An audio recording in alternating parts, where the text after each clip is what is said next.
If you've ever tried to discuss music or art online, you've definitely encountered someone telling you that your opinion is wrong. Your ranking list, your favorite song from an artist, or what you deem is to be the best song from an artist, that's just wrong.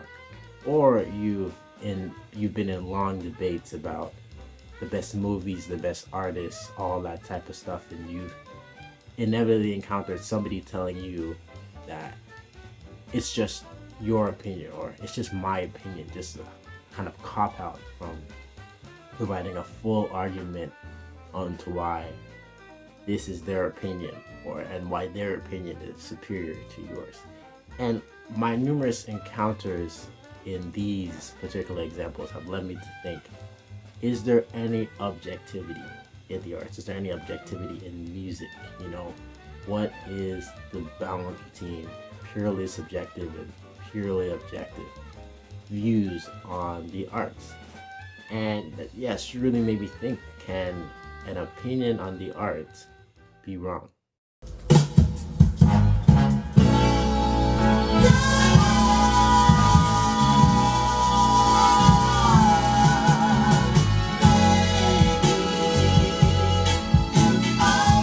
Now, what is an opinion?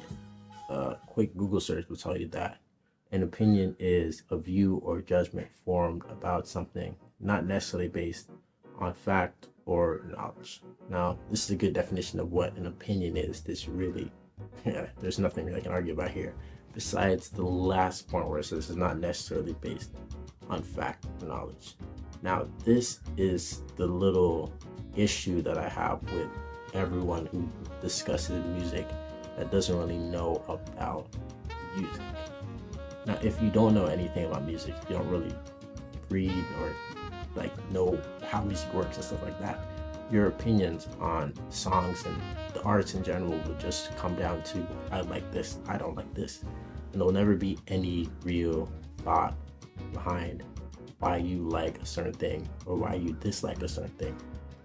And that is really my issue with people who discuss music, is that the kind of music literacy rate, I guess, is so low that no one could even write a full essay on why their favorite album or their favorite TV show, their favorite art piece, their favorite any art is their favorite. But they can all tell you something that is one of their favorites or their favorite art, their favorite album, their favorite song, favorite artist. They can never tell you why. And I think that is the real issue I have with that last part, is it just leaves so many people thinking that there isn't any reason why they like something. They just like it to like it.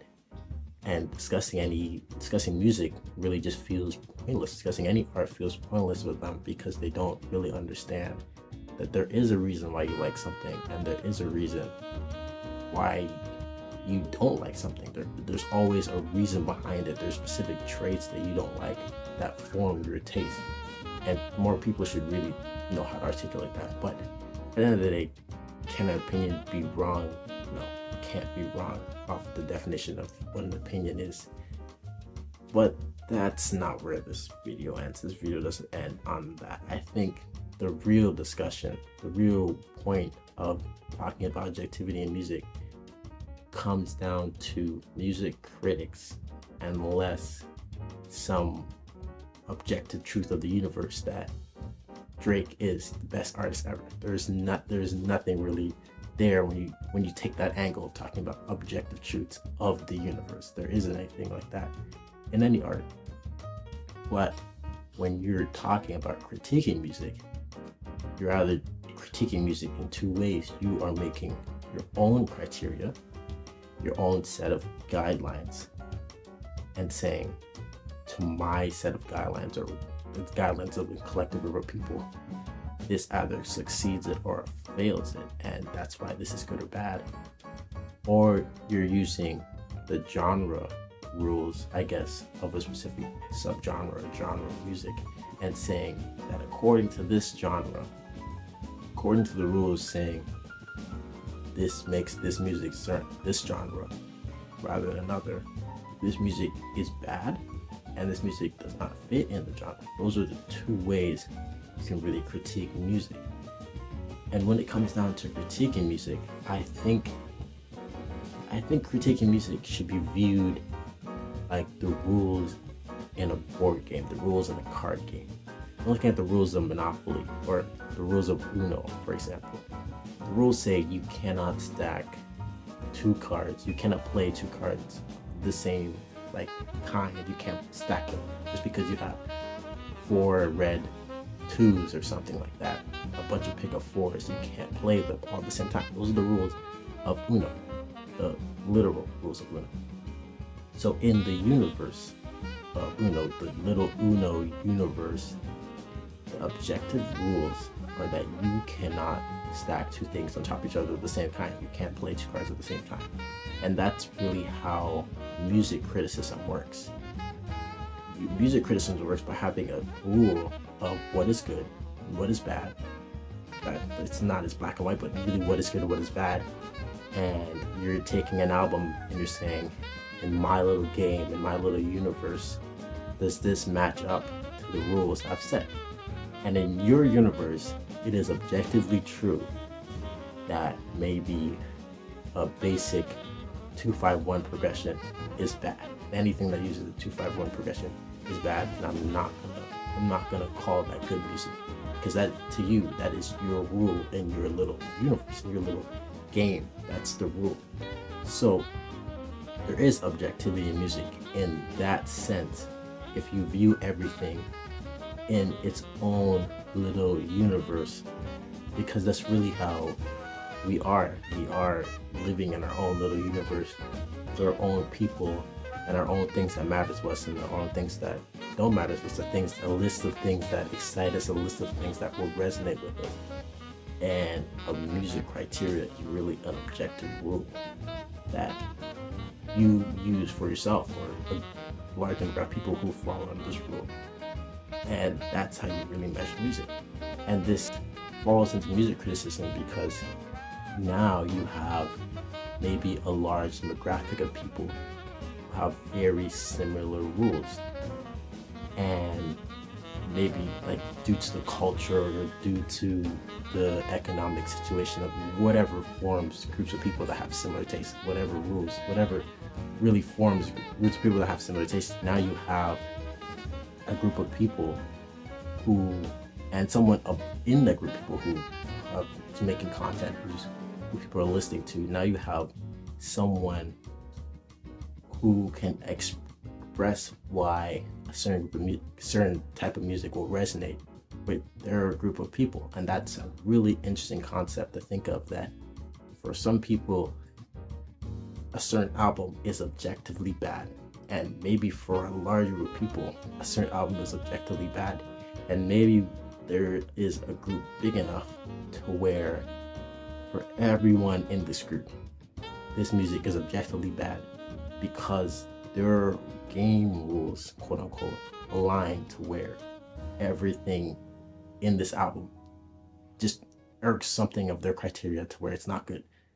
And that's really the whole discourse on objectivity in music. That's really where it should focus on, is, are these game rules good? Are your game rules, do they make sense? Are they consistent? Can I poke holes in your liking of this album and not this album based off your rules? Do you even understand your game rules? Because everyone has a criteria of what they like and don't like, but not everyone can articulate that. So now the challenge is, have you articulated your rules so well to where me using your rules can come to the same conclusion you can come to? Or is there a set of rules that have been given to us maybe by a university or a group of people who've made a genre, which is kind of what it is. A genre is a list of rules for a certain type of music, and then the genre was created 50, 40 years ago before us, and we're not coming and discussing within ourselves if this new album we're looking at, fits the rules of this genre that we are now looking at, that was created way before us. And that's really how this whole thing works. We're kind of living and maneuvering through different people's little universe, different people's little game, where they have their own rules and objective truths to themselves. So the second thing I want to talk about is the importance of music critics. Now, a lot of people have a really strong opinion on the music critics in general. Like they either hate them or they love them, really. And I can name a lot of names like Anthony Fantano, people like that who just will spark a very different reaction depending on what group you're in on the internet. Maybe you've never heard of him, maybe you hate him, maybe you're one of his fanboys. There's really any group you can fall into. And I think that music critics are really important. And I would compare them to English teachers. So, hear me out. I think that in a perfect world, a music critic does two things. They educate the masses, whatever demographic that really resonates on music. They educate them on the history of a certain album, on how to listen and judge and critique music. They educate them on really seeing different things in an album, really listening to all the things that the artist have tried to jam pack into the album, really listening and appreciating that, learning how to appreciate music, and kind of like an English teacher does when they're walking you through books and whatever English teacher does. I don't really remember, but English teachers, what I do remember, the small parts of grade 12 English I remember, is my English teacher giving us books to read. She's read herself, and really showing us all of the elements in the book that we've missing, that we're not seeing in our reports and all that stuff. Really, all the little allusions and hidden gems and hidden meanings and like all of the stuff in Shakespeare and stuff like that you would never catch by just a first reading of it or a first watching of it. And you really understand and learn to appreciate when someone who really gets the art form explains it to you. That's what I think. That's how movie classes work, film classes work in high school and university. That's what English teachers do, or part of what English teachers do. And I think that's what music critics should do. That's what they really should do in a perfect world. Now, the second thing music critics should do is they should be a gatekeeper of music. Now, that sounds really bad at first, but if you, in today's society, right, the goal of a music CEO, a label CEO, is to produce content that people will listen to. It's really what it is. If it's good or bad to them, doesn't matter. If they're listening to it, we're producing it, and we're getting more money based off that. And if they can produce the lowest quality of music and get the highest return, they would. They could produce literally garbage. They would, just to make the most profit, because you can produce garbage very easily in some cases. You can produce it very quickly and a high turnout of garbage, and everyone's listening, and you make the most money. In a perfect world, a music critic would stand in between the major labels and the general audience and be like, this is good and this is bad, and here's why it's good or bad, and here's why you shouldn't listen to this.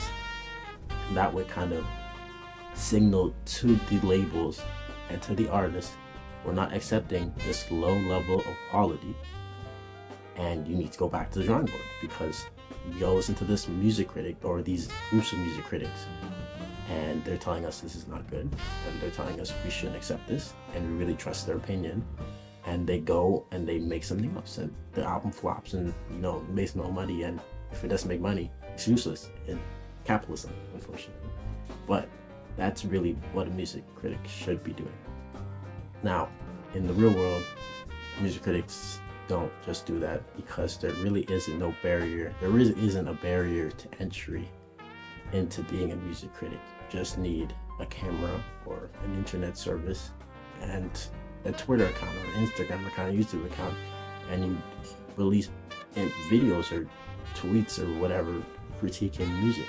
And if you have a large following that you gained in a period of global turmoil where everyone was turning to the internet, and you gain a massive following off of random, really basic viral tweets, and now you've rebranded into a music critiquing account, and now a lot of people are listening and seeing what you're critiquing, now you are a music critic.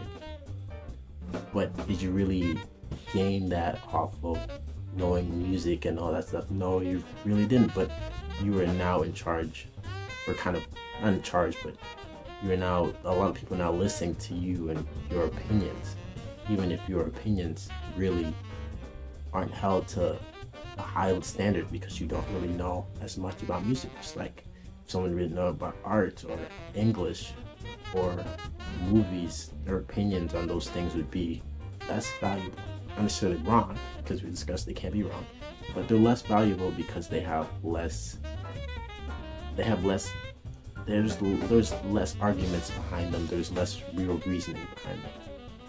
And that's the unfortunate circumstances we live in, where there's no barrier to entry and anyone can be anything online for these type of art critiquing like positions and jobs. There's no, like, you can be a music critique at Pitchfork, but those types of days where there was gatekeepers to the field, that doesn't really exist anymore. And there's a good reason why those shouldn't even exist in the first place, because now the people who like certain music can hire people who like the same type of music, and now there's a monopoly of people who all have the same criteria and rules. There's not really any diversity in who likes what. So I think it's good that there's no barrier to entry, but no barrier to entry means anyone can come in, even the good people and the bad people. Now, how do you even critique music on your own? How do you get to where you can say this is good and really explain and give detailed reasonings to why this is good and this is bad to you, or to whatever criteria you make? I think that really starts with just listening to music, listening and reading and watching, maybe just watching people who you really view are good at critiquing music, who really understand music, and seeing how they critique music. If you don't know about tap dancing and you don't tap dance and you don't read about tap dancing, you'll never appreciate a very good tap dancing performance. It will all seem like tap dancing to you.